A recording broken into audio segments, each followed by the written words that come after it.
Chapter 9. Developing Your Financial Genius. I didn't know I wasn't smart until I went to school. For 17 years, from kindergarten all the way through college, school was a struggle. I was always labeled an average student. No matter which class one was in, there were always kids who were smarter, more gifted, and faster learners than me. School seemed easy for the smart kids. School was tough for me. The only A I ever received was in woodshop because I loved working with my hands. I built a boat for my class project while my classmates were making salad bowls for their moms. I also didn't know I was poor until I went to school.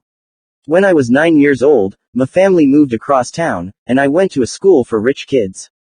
Interestingly, there were 2 elementary schools directly across the street from each other. On one side of the street was Union School. On the other side was Riverside School. Both were public schools, one school for the rich and the other for the working class. Originally, Union School was for the children of the sugar plantation union workers, hence the school's name.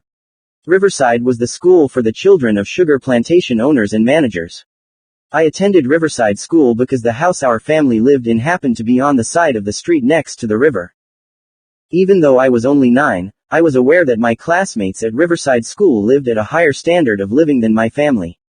Many of my rich classmates lived in an isolated community connected by a bridge across the river. Every time I crossed that bridge to play with my friends, I knew I was crossing into a different world. On their side of the bridge, my classmates lived in stately plantation manor homes. On my side of the bridge, homes were a lot less stately. The home we lived in was a home built for plantation workers. My classmates' parents owned their homes. My parents rented. Some of my classmates even had more than one home, many having beach houses. When my family went to the beach, we went to a public beach park. My classmates played at the yacht club or the country club. I worked at the country club. Although rich, my classmates and their families were not snobs. They were friendly people involved in the community. I spent a lot of time at my friends' beach homes, on their boats, and flying in their planes. They did not flaunt their wealth. They shared it. To them, being rich seemed natural, not special. It was a lifestyle and a standard of living. Their lifestyle was not that big a deal to them. It was I who thought their lifestyle was a big deal, sometimes feeling uncomfortable, sometimes out of place, and acutely aware of the standard of living that separated us. At the age of 12, my rich friends went off to private schools, and I continued on through public high school with the kids who went to Union School.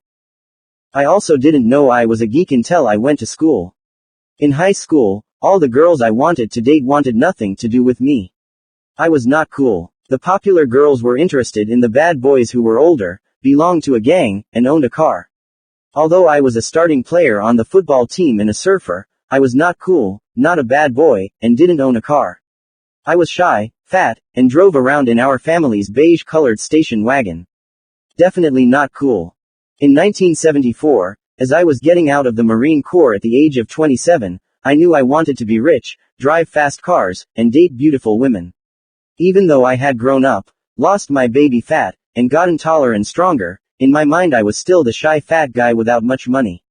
I knew what I wanted. I just didn't know how I was going to get there. I knew I wanted to be an entrepreneur and invest in real estate, but I had no money and no skills. The more I thought about it and compared the life I wanted with what I had, the more I realized that my schoolteachers were correct.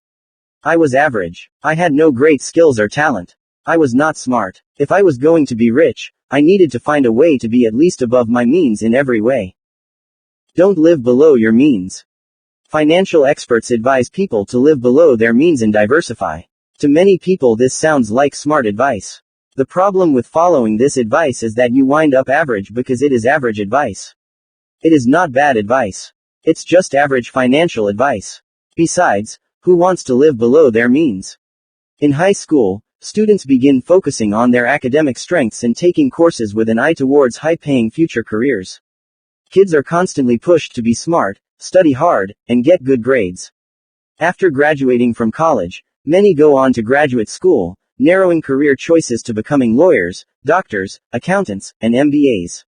Many doctors, after years of grueling medical school, go on for additional training to become specialists such as surgeons or internists. Artistic students become artists in clay, oils, watercolors, commercial graphics, and music. Gifted student athletes prepare for professional careers in football, tennis, basketball, or golf. In fact, if you go to athletic events, many parents scream for blood, demanding their kids play and their team wins. Nobody wants to play on an average team. Most of us know that to be successful in school and to have successful careers we need to do our best to be the best. We need to focus and study. We need to specialize. Yet when it comes to money, people are advised to diversify instead of specialize and live below their means rather than live at a higher standard of living. When I got out of the Marine Corps I did not want to get an average job and live below my means. To me, living below your means is how below average people live. I did not want to drive an average car or live in an average neighborhood. I also knew that diversifying would cause my return on investment to be below average. I knew I needed to focus if I wanted a higher standard of living. A standard of living like my classmates who lived across the bridge. When I looked at the world I was about to re-enter after 4 years of military school and 5 years in the Marines, I noticed that most people worked hard to be above average professionally but were below average financially. I decided the best way to beat the A students, the rich kids, the teachers who labeled me average, and the girls who were not interested in me was to become rich. I was not angry with them. I was just tired of being average. I realized I could become richer than most people because when it came to money, most people were following below average financial strategies and advice. Why do experts recommend diversification? As Warren Buffett says, diversification is a protection against ignorance. It makes very little sense for those who know what they are doing. Buffett also said about money managers, full-time professionals in other fields, let's say dentists, bring a lot to the layman. But in aggregate, people get nothing for their money from professional money managers. Quote, I believe that when many recommend diversification, it is simply a protection against their ignorance. I suspect Buffett is saying that it's below average financial advice from below average advisors for below average investors. Warren Buffett has a different financial strategy. He doesn't diversify. He focuses. He looks for a great business at a great price. He doesn't buy a lot of businesses and pray one of them does well. He doesn't want average returns, or to play the stock market. He likes to control the company, but not run the company. When Warren talks about investing, his key words are intrinsic value, not diversification. One reason financial advisors recommend diversification is that they cannot find great companies. They do not have control, and most don't know how to run a business. They are employees, not entrepreneurs like Warren. Smart guys fail. On August 24, 2007, after the market crash, the Wall Street Journal ran a story about how quantitative funds quants, supposedly managed by some of the smartest guys on Wall Street, all lost money. Justin Lahart, how the quant playbook failed. In other words, students received Fs. The article states, even if they don't share the same statistical models, quant funds share similar approaches to the market. They are schooled in the same statistical methods, pore over the same academic papers, and use the same historical data. As a result, they can easily come to similar conclusions about how to invest. In other words, Wall Street hires academic geniuses, students and graduates of the world's best business schools who use sophisticated computer models to invest billions of dollars, and they all come to the same answer. When their models say, buy, they all buy the same stocks, causing a boom, and when the models say, sell, they sell en masse, crashing the market. This is not financial intelligence. Not diversified, but thinking they are diversified. I have two very smart classmates who both went on to graduate from Stanford University with PhDs. Both have high-paying jobs, one with a bank and the other with an oil company. After the stock market crashed following 9/11, both lost a lot of money even though both were diversified. Over the years, I talked to them individually. I asked about their investment strategy.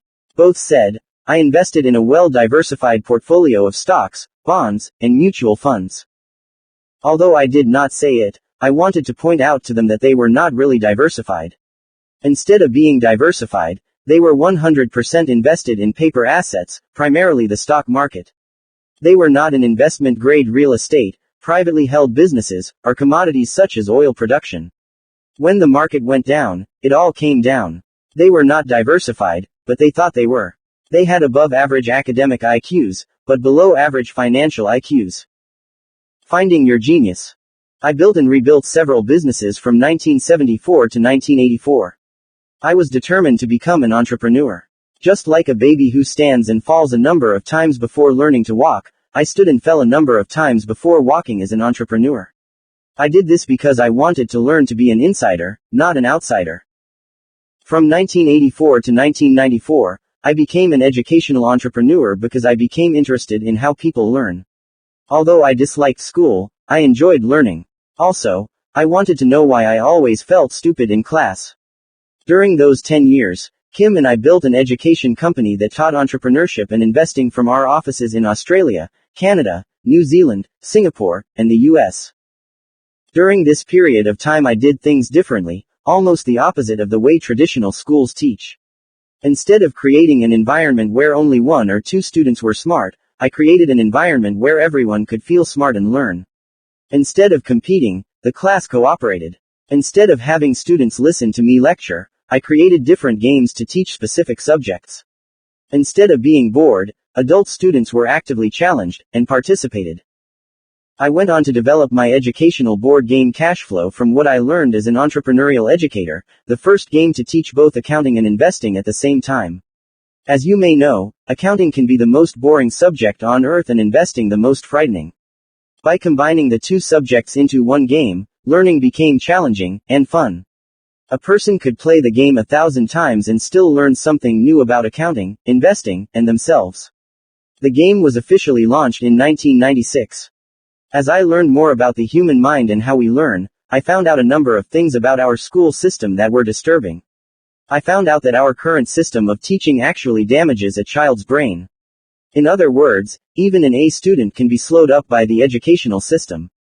The more I studied and practiced different teaching techniques in my classes, the more I began to find the answers I was looking for, and I found why I had constantly been labeled stupid or, at best, average. Multiple intelligences. Through my research I discovered the book Frames of Mind, The Theory of Multiple Intelligences by Howard Gardner. His work was mind-expanding and validating. He teaches that there are 7 intelligences. 1. Linguistic. 2. Logical mathematical. 3. Musical. 4. Bodily kinesthetic. 5. Spatial. 6. Interpersonal. 7. Intrapersonal. His book validated what I intrinsically knew. I simply didn't have the intelligences recognized by the school system, which are predominantly linguistic and logical mathematical. This is one of the reasons I failed English twice in high school. I could not write, spell, or punctuate. I am not linguistic, and I am not logical. In my freshman year at the Merchant Marine Academy, English became my favorite subject because I had a great teacher.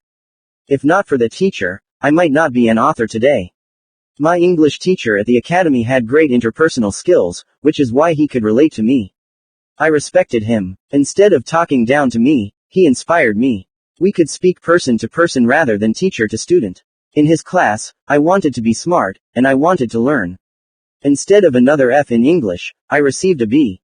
I need security. Later, as a Marine in Vietnam, it was my intrapersonal intelligence that kept me alive. Intrapersonal intelligence is the ability to control your emotions and get the job done, even if the job is life-threatening.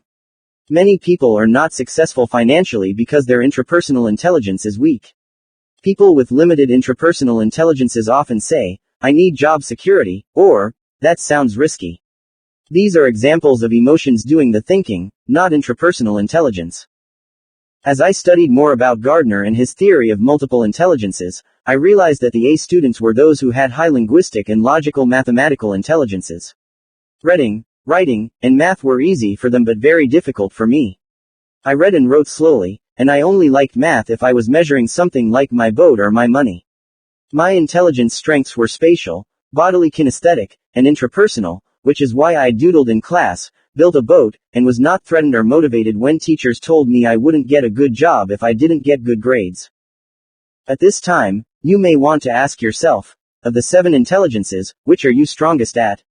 You may want to list them in order, 1 being the highest and 7 being the lowest. I encourage you to read Dr. Gardner's book, 3 Parts of the Brain. Albert Einstein is credited with saying, "Imagination is more important than knowledge."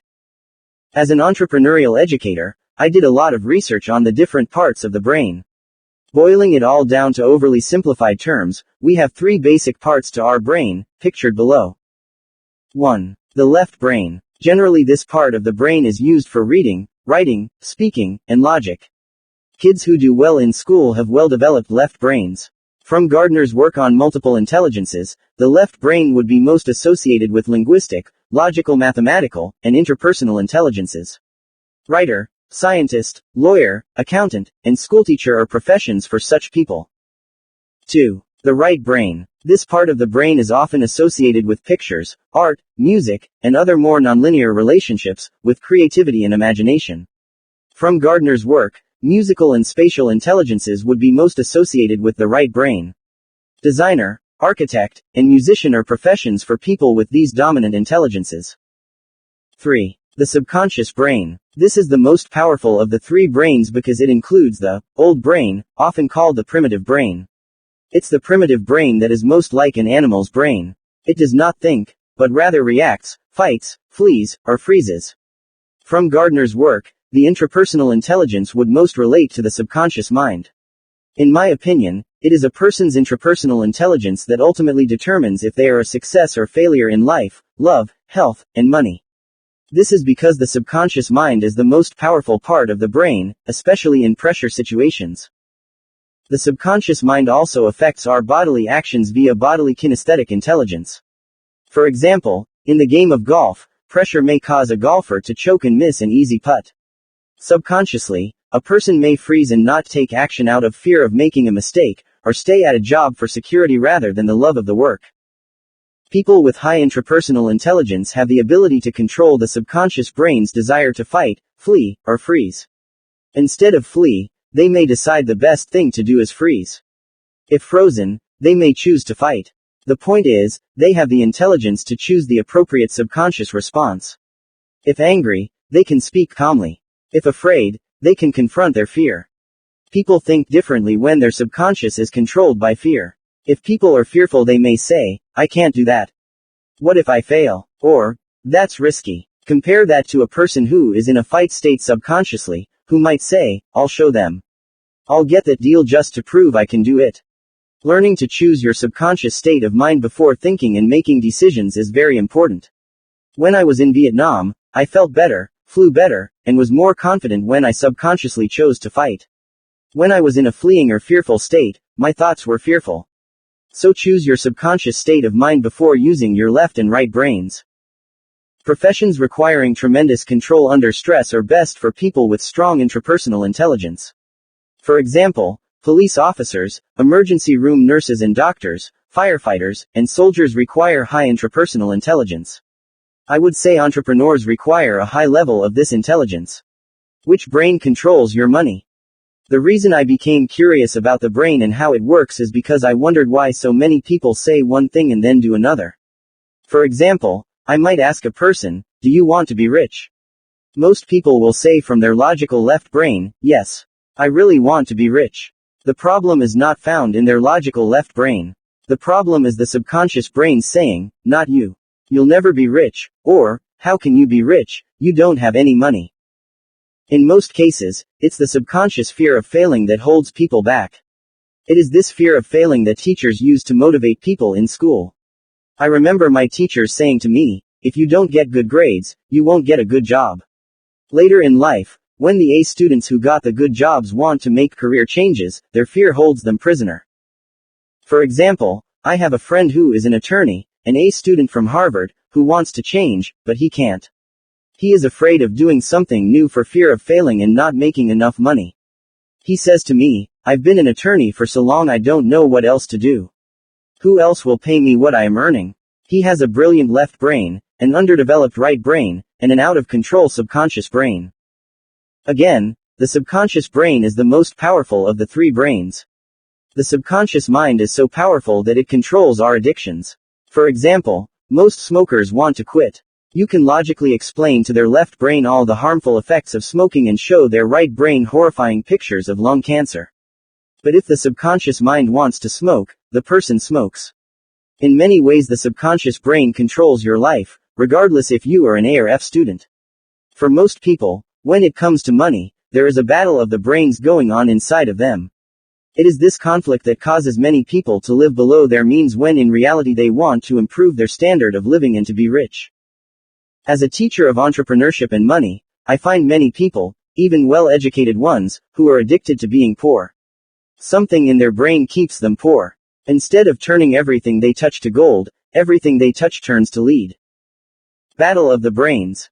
As a teacher, this battle of the brains made me curious. I was puzzled by the conflict between a person's logical and illogical mind. I realized that true education isn't simply a matter of teaching students to read, write, and memorize answers. I realized that to be effective, true education had to align the power of all three brains. Instead of the three brains working against each other, they had to work together. If a person could align and develop all three brains, he or she had a greater chance of success in the real world. The problem with traditional education is that it focuses on only one part of the brain, the left brain. In other words, you could be a left brain genius and a subconscious moron. You can know what to do in your left brain and in your subconscious brain be terrified of actually doing it. Worst of all, many people leave school, fully able to read, write, and do math, but are terrified of failing and seek security instead of opportunity in the real world. They're taught to value knowledge over imagination, and over the ability to integrate all three parts of the brain. After years of striving to be the best, these people are told by financial experts to diversify and live below their means. To a fearful subconscious brain, this advice sounds intelligent and logical. For years these people then turned over a portion of their paycheck every month to their financial experts with the hopes that they know what they're doing. At the same time, the richest investor in the world, Warren Buffett, says, diversification is a protection against ignorance. And it is. A world ruled by left-brainers. The world is run by left-brained people. The problem with left-brained people is they think there is only one brain and only one intelligence. Many are not aware of the other parts of the brain and the possibility of other types of intelligences. When you ask a highly educated left-brained person for the definition of intelligence, he or she replies, if you agree with me you are intelligent. If you don't, you're an idiot. In the world of money, these left-brained people believe making money is a by-the-numbers formula, a mathematical equation. This is why when the market crashed many funds crashed in unison. The funds are run by academic geniuses all following the same formula. Here's another quote from the August 24, 2007, Wall Street Journal article on quant funds, Justin Lahart, How the Quant Playbook Failed. A number of quant funds, which use statistical models to find winning trading strategies, reported heavy losses this month. In many cases, the managers pointed their fingers at other quantitative hedge funds, essentially saying they all owned many of the same stocks and their models told them to sell at the same time, driving down the share prices, hurting everyone in the process. In other words, the A students used their linguistic and logical mathematical left brains to invest in the stock market and came up with the same answers. Just like in school. And who pays the price for the losses? Not the A students. They have steady paychecks. They are employees, not investors. Learning to win using your whole brain. Warren Buffett once said, you have to think for yourself. It always amazes me how high IQ people mindlessly imitate. As an educational entrepreneur, I began teaching students to think outside the box and to create rather than imitate. I was surprised at how frightening this teaching process was for many of my students. Most had been so frightened into needing job security, a magic formula for investing, and avoiding mistakes that breaking the bonds of that fear was the hardest part of my job. These were smart, successful, well-educated people who wanted to make changes. They were not poor, unsuccessful, and uneducated. My job as a teacher was to show them how to use their primary intelligences and all three brains to win financially. I often called my business programs, Learning to Win Using Your Whole Brain. To get people's attention, I would often say, A students work for the C students, and B students work for the government. Obviously this did not make the A students happy, but they got over it once I explained the logic behind my findings. Poor and middle class dialects. Neuroscientists have recently discovered that the brain has mirror neurons. Many of these scientists believe this discovery is more important than the discovery of DNA. A neuromirror, in overly simple terms, is the equivalent of monkey see, monkey do, or birds of a feather flock together. That is, our brains are programmed to imitate what we see others do. It explains why quant fund managers invest in the same stocks, why poor people stay poor even though they earn a lot of money, and why a child raised in England will speak a different dialect of English with a different accent than a child born in the US or Australia. Mirror neurons of dialect and accent limit the scope of our world and who we associate with. Many kids have a tough time leaving Hawaii because their dialect of English is Pidgin English. Kids from Hawaii who speak Pidgin often go to mainland schools with big Hawaiian clubs so they can feel comfortable. Many of the kids at Union School spoke Pidgin. The kids from Riverside School were forbidden to speak it. I believe this made a tremendous difference in my life, and why I went to school in New York and not at the University of Hawaii. In the world of business and investing, poor people speak a poor person's dialect. Instead of using the language of business and investing, they say such things as government programs, welfare, and assistance. The middle class has a different dialect. They say, diversify and live below your means. Buffett, the richest investor in the world, says, it's not that I want money. It's the fun of making money and watching it grow. Again, this is an example of a different English dialect reflecting a different mirror neuron brain. Every group speaks a different dialect. For example, when golfers get together they speak a completely different form of English. When they talk about a birdie, they are not talking about shooting wild birds on the golf course. Wherever you go in the world, if one golfer says to another golfer, I shot a birdie, every golfer knows this person scored one below par, which means it was above average play. In the same way, simply put, rich people speak a different dialect. It's a matter of different brains and different mirror neurons. That is why crossing the bridge at age 9 was life-changing and why I do not live below my means or diversify. This is why even when I was broke, I did not drive cheap cars, wear cheap clothes, or live in a cheap neighborhood. It's a matter of mirror neurons and of standard of living. Today, neuroscientists believe that mirror neurons are the most powerful learning parts of our brains. In the classroom, it explains why some students are teachers' pets. Since most classrooms are led by left-brained people, they tend to favor the kids with the same intelligences. On the flip side, these teachers tend not to like kids who are artistic, musical, creative, physical learners, or not easily intimidated. By the time college comes around, most of the kids who are not linguistic and logical mathematical are gone. They have been labeled and eliminated. Sadly, the kids who are eliminated often leave school feeling stupid. Imagine if that happens to you at an early age. How does this label affect the rest of your life? In an experiment conducted by Harvard professor Robert Rosenthal and Lenore Jacobson in 1966, teachers were told that certain kids in their classes were geniuses even though they were not. In almost all cases, those kids received exceptionally high grades. In other words, researchers found that it was the teacher's perception of the child's intelligence that had the greatest influence on a child's learning. In the world of investing, this is called a bias. In race relations, it is known as a prejudice. This is an example of the impact of mirror neurons. In simple terms, mirror neurons mean our brains are like television transmitters and receivers. Even though we are not physically talking to one another, our brains are communicating at very deep levels. For example, when we walk into a room, most of us can immediately sense who likes us and who doesn't, even though nothing is said.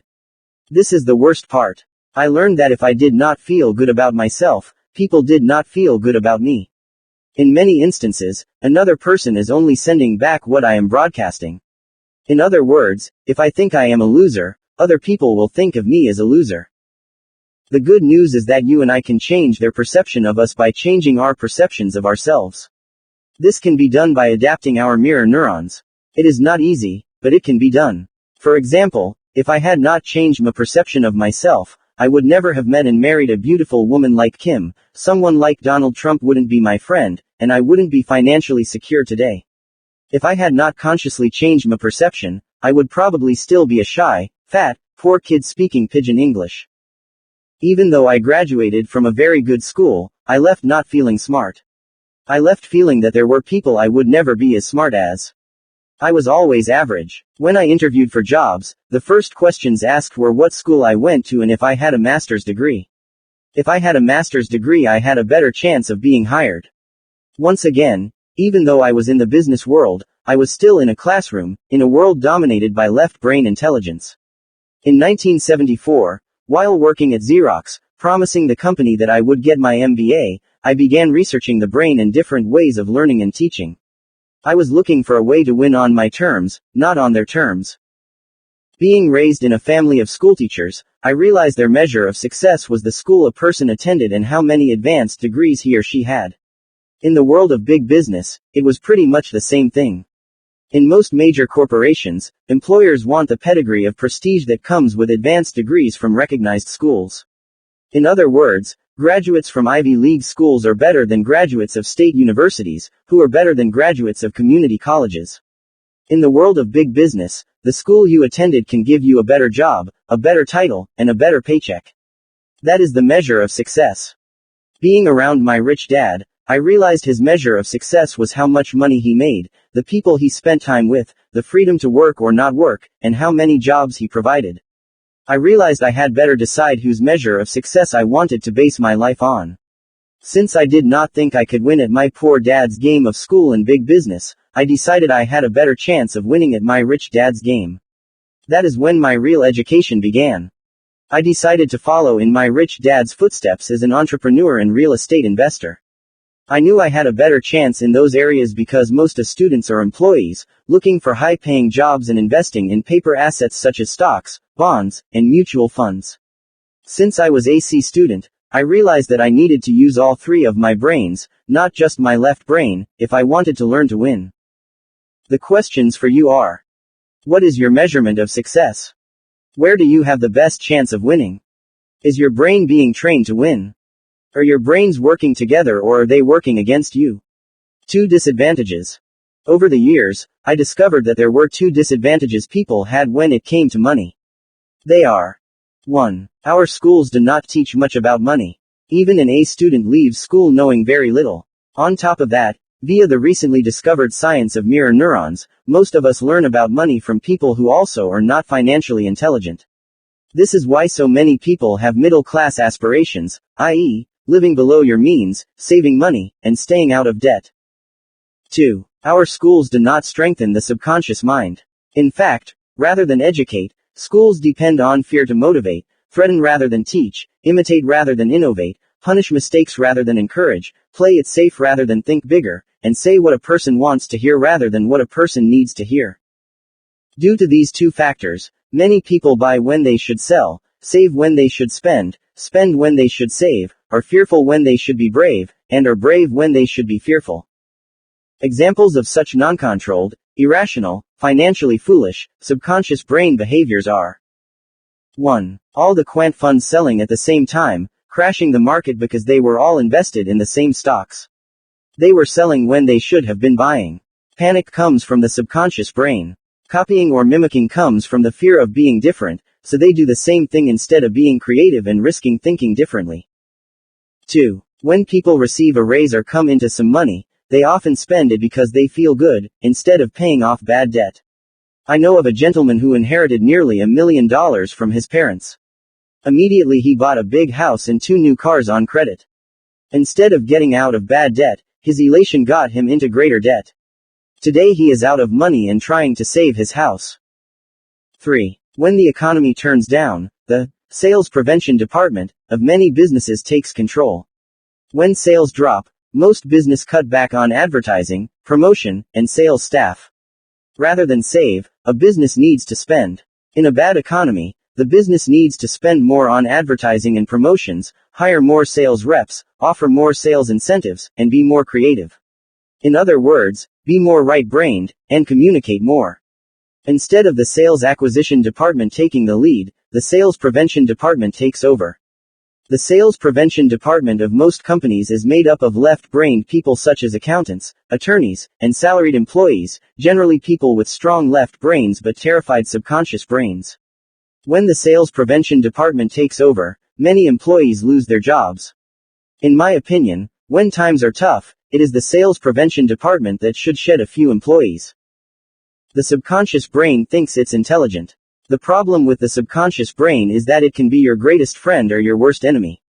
It takes a person with higher intelligence to step back and objectively determine which brain is talking. The friend or the enemy. When it comes to highly emotional subjects such as money, sex, religion, and politics, it requires a highly evolved intellect to be able to detach, expand, listen objectively, and then think clearly with both left and right brains. The problem with the subconscious brain is it's reactive, not intelligent, and not able to weigh pros and cons. Arguing with an idiot. It is impossible to be logical with a person speaking from his or her subconscious brain because the subconscious brain isn't logical. It can't think. It can only react. The problem is, when people are speaking via their subconscious brain, they still think they are being logical and intelligent. For example, when I suggest that a businessperson spend instead of save during a recession, in most cases the subconscious brain takes over and begins giving the businessperson the logical reasons why he or she needs to cut back, to lay off employees, and to go into a money-saving mode. To most businesspeople this is logical and intelligent. They do not want to learn more. Their mind is made up. The brain is closed to new ideas. If you push the issue, the mind becomes defensive. The walls go up, and instead of fleeing, they want to fight. They want to defend their decision and be right. Instead of learning, they become idiots. The problem with arguing with an idiot is that there are soon two idiots, you and the person you're arguing with. One of the reasons poor people remain poor is because they have a poor person's subconscious mind. When I talk to people who are struggling financially, many will defend their right to be poor. They say such things as, "I'd rather be happy than rich," or, "You have to be a crook to be rich." If you argue with them in an attempt to open their minds to new ideas, their subconscious brain often becomes more closed, more self-righteous. Soon there are two idiots having a friendly argument. A similar event occurs with many employees and high-paid executives who like their job but want to do something else. Instead of doing what they want, their subconscious mind comes up with logical and reasonable reasons why they cannot. When informed about the high taxes they are paying as high-paid employees, they may reply, "Well, you have to pay taxes." If pressed and informed about better investments, higher returns, and less in taxes, they may reply, "That sounds risky." They close their mind to new possibilities because of fear. If you argue, there are again two idiots. To change your life, change your environment.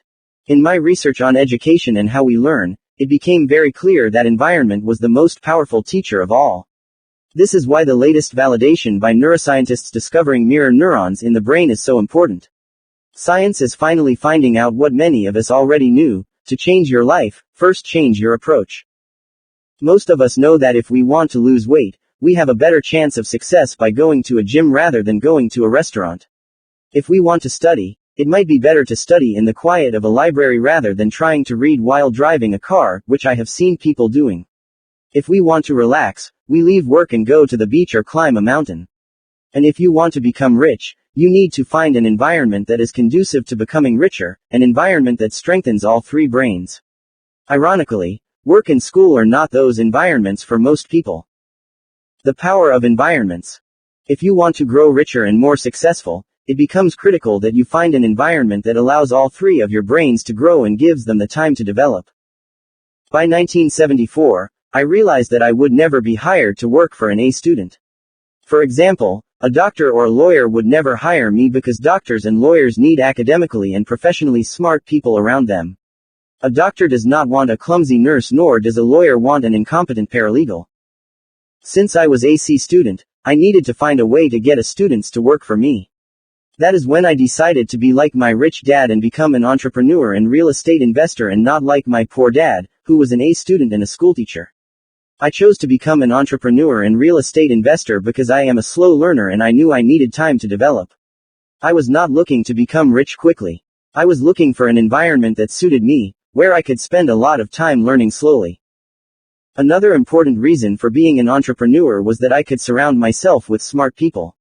I know I am not linguistic or mathematical, so I need these people as part of my team. I am still an average writer, average at math, and terrible with details. When it came to sports, I knew I was better at team sports such as football, rugby, and rowing. I am not good at individual sports such as golf or tennis. Knowing this about myself, it seemed more logical for me to surround myself with smart people who also liked being on a team. I found out the hard way that many smart people are not good on teams, which is why they excelled at school, taking tests on their own. In my world of business, I take tests every day, but not as an individual. In my world of business, I take my tests and solve my problems with a team of smart people. In other words, my genius comes out on a team. For others, such as Tiger Woods, genius comes out through the individual. The question is, are you better off as an individual or on a team? Do it your way. This does not mean I am saying that you need to be an entrepreneur or real estate investor. I'm not telling you to do what I do. What I am saying is that you may want to consider a learning environment that improves your chances of winning financially. Find your own environment and your own way to financial success. For example, if you think you can become a pro golfer, then you obviously need to spend much more time at the golf course engaging the mirror neurons in your brain to learn with the best golfers you can find. The reason the discovery of mirror neurons in the brain is significant to me is because ever since 1974 I have spent most of my time with entrepreneurs and real estate investors. I am constantly seeking opportunities to do business with great entrepreneurs and real estate investors. This is why writing a book with Donald Trump in 2006 was so important to me. More than the book, it was a great opportunity to learn via mirror neurons by spending time with a great man. Spending time with him took my perspective on business, life, and standards of living to a whole new level. Almost as much as crossing the bridge to my rich friends' homes when I was 9 years old. Finding your environment. Today, many business schools ask me to come and speak to their entrepreneurship classes. A common question the students ask related to financial intelligence number 1, making more money, is, how do I find investors? Or, how do I raise capital? I understand the question because it was a question that haunted me when I left the security of Xerox and became an entrepreneur. I had no money and no one wanted to invest with me. The big venture capital firms were not knocking on my door. My answer to the business school students is, you just do it. You do it because you have to do it. If you don't do it, you are out of business. Today, even though I have enough money, all I do is raise capital. That is all my friend Donald Trump does. His job is to raise capital. That is job number 1 of an entrepreneur. As entrepreneurs, we raise capital from 3 groups of people. They are your customers, investors, and employees. Your job as an entrepreneur is to get your customers to buy your products. If you can get customers to give you money by buying your products, your investors will give you lots of money. And if you have employees, your job is to get them to produce and make at least 10 times more money than you pay them. If you cannot get your employees to produce at least 10 times more than you pay them, you are out of business, and if you are out of business, you do not need to raise any more money. Obviously, this is not the answer most MBA students are looking for. Most are looking for the magic formula, the secret recipe, the quick business plan to riches. Many business school instructors squirm because most of them teach entrepreneurship, but are not entrepreneurs. Most still need a steady job, a paycheck, and are hoping for tenure. Again, it is the effect of our brains' mirror neurons not agreeing with opposing thoughts that causes them to squirm. Many business schools would rather bring in CEOs to lecture who are employees rather than entrepreneurs. The eyes tell the truth. While sharing my views on what it takes to raise capital, I watch the students' eyes. In 70 to 90% of them I see fear. Their eyes become glassy and their breathing becomes shallow.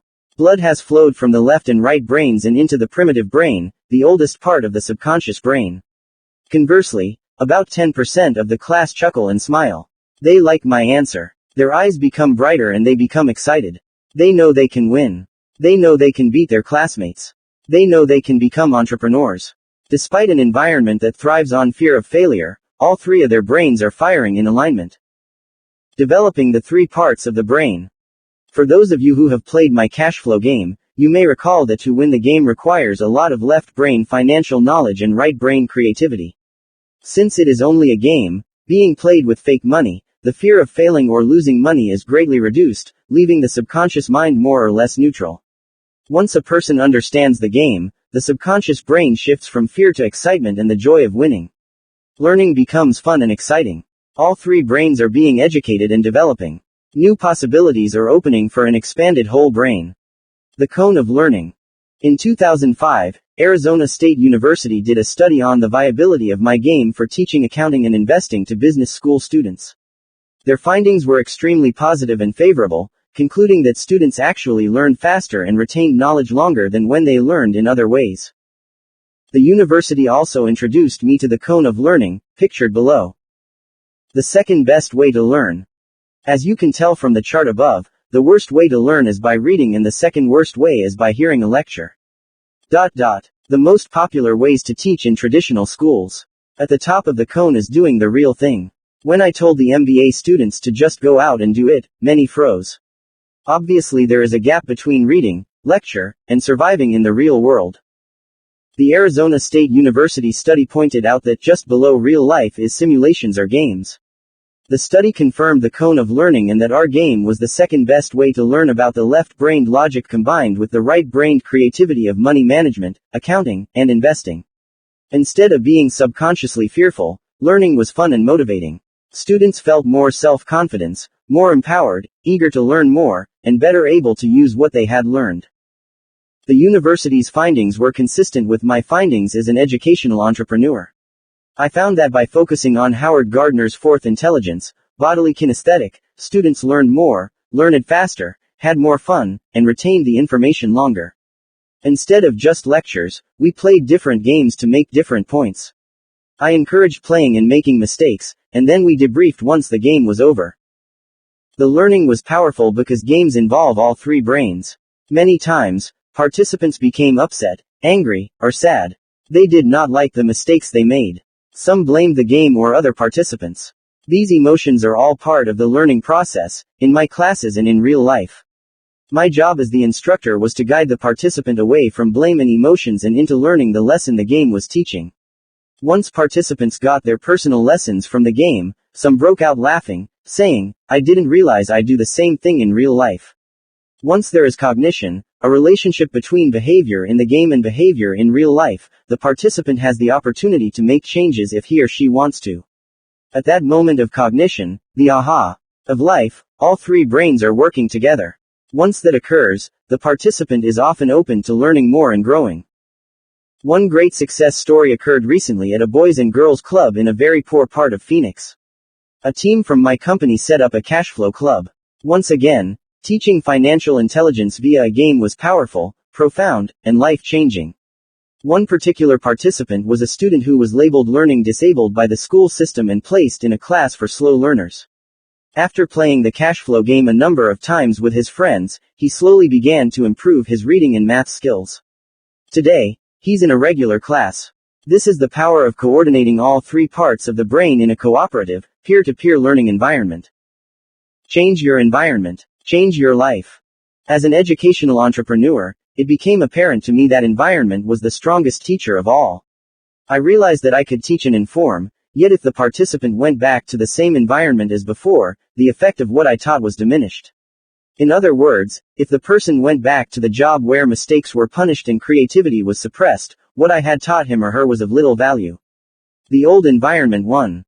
There is an old proverb that goes, "If I knew where I was going to die, I would not go there." Today, I know there are millions of people in environments that are not the best for their learning, wealth, and personal development. Their work and home environments are not increasing their financial intelligence and wealth. Instead of becoming richer, they become prisoners of their offices and their homes. Instead of seeking success, most people live in environments that reward playing it safe, not making mistakes, but as Paul Tudor Jones says, one learns from mistakes, not successes. Finding your genius. For people to develop their genius, they need to find the environment that supports the development of their genius. For example, Tiger Woods' environment is the golf course. He would not have done well as a jockey.